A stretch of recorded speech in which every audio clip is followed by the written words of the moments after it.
The original story, The Coldest Girl in Coldtown, was about a girl named Matilda, and she was trying to wait out the infection, and various events conspired such that she thought people she cared about had gone inside Coldtown, and she thought that it was to save her, but it was somewhat more complicated than that. And I wrote it for an anthology called The Eternal Kiss. And it was an anthology of vampire stories, and I'd never really thought about writing a vampire story. And writing it, it took me back to kind of 7th and 8th grade, where I loved vampires. I had bought a copy of Interview with the Vampire at a garage sale for 25 cents when I was probably like 13 or 14, and read it over and over again, and it got me into reading Kenneth Lee, Sibella the Bloodstone, and Nancy Collins' Sunglasses After Dark, and Poppy Z. Bright's Lost Souls, and all of the stuff that I sort of had put aside when I started writing fairy books and magical monster books. And so when I was writing the story, all of that stuff came back, and I remembered all the stuff I loved about it. And then it just stuck with me, the world. And I thought, I wonder if I could write a longer work in this world. Vampires are interesting to me because they are sort of our best and worst selves.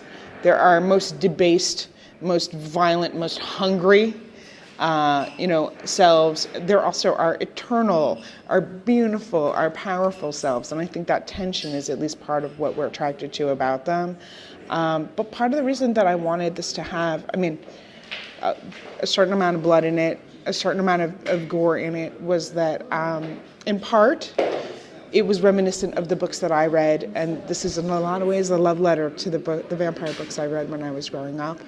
And secondly, because I think that we have had a spate of somewhat romanticized vampires, and I think it's really pleasurable to zag a little bit, when things have been zigging for a while.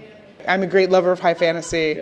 I think that there's, fascinating and wonderful high fantasy. I think Lord of the Rings, for me, was a, hugely definitive work when I was a young adult.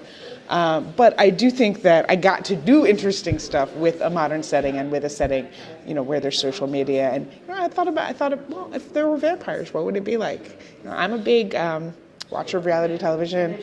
I have watched a lot of videos online where people sort of, outline their life and talk about many, many very personal things.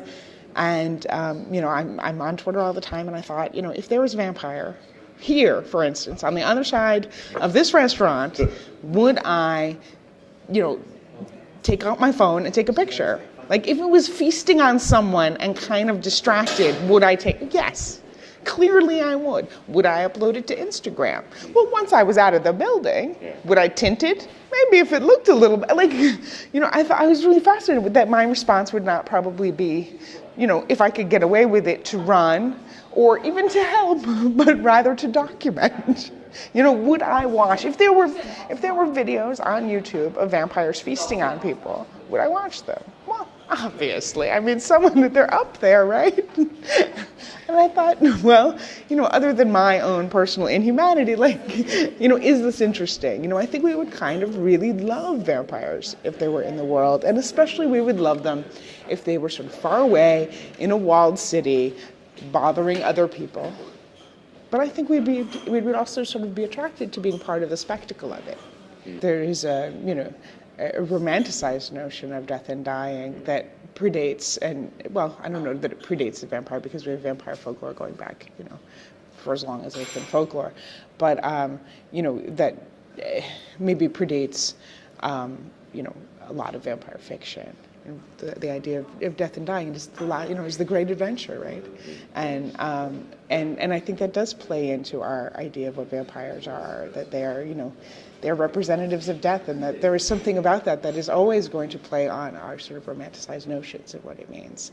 And I also think, Dracula was a big influence on me. My mom when I was much too young for her to have done this, told me that Dracula was the most frightening book that she had ever read. And then she described to me the entire plot of Dracula, including, and most vividly, the fact that the Count was crawling up the side of his castle in this unnatural way that a body shouldn't move. And I remembered this incredibly vividly, and I would always think that he would sort of unnaturally be crawling up to my window and unnaturally crawl in to get me. And for years, I was terrified of this, and my method of dealing with this was to take a subset of my Barbie dolls and to make them into vampires. And I thought they would be the good vampires, and they would save me from Dracula. And I think that there's an enormous amount of what we do with vampires that is about our fear of death and how we take it and we own it. You know, in the same way that I was able to do with my Barbie dolls, we make it safe.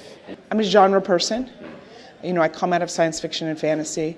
I'm used to the thing that describes me also being the thing that people maybe don't think of as being all that respectable. You know, I've never written in a respectable genre except children's. You know, when I wrote true, middle grade children's books. I think that's probably the closest I ever got to respectability. So I don't think of it that way. But when I wrote my first book, I didn't know that it was going to be published as a young adult book. And, young adult has changed so much since I was a kid. And so part of my first publishing experience was reading, all of the great stuff that there's been, Tammy Pierce, Garth Nix, just all this really amazing fantasy literature. And I'm really proud to be writing in YA. I think there's a lot of things I can do in YA that I'm not sure I could do in other places. YA boasts best-selling poetry books. I don't think we have another genre that does that. We're able to genre blend in ways that other places can't, and we're also able to write really different kinds of books and have them shelved close together. And I think that those are things that make YA a really, really special and wonderful place to be publishing, so I'm really happy about it. I do see things in a visual way when I write. And often I have an image in my mind that I think of as sort of the central image, the sort of part of the book, and often the thing I start with. Like when you go to get a haircut and the hairdresser pulls that one strand of hair and cuts everything against it, I always think of that sort of central image as being the thing that I keep going back to know if I've sort of gone off the path. But I don't think of any of my books as being movies, right? As being, I feel like that's so far apart from me. Is if that ever happens, then they will be put into the hands of directors and producers who will make it their own, and sort of make their own thing from them. And so it did happen once. It did, So and how was what that? a great experience! Really? Great experience with Spiderwick.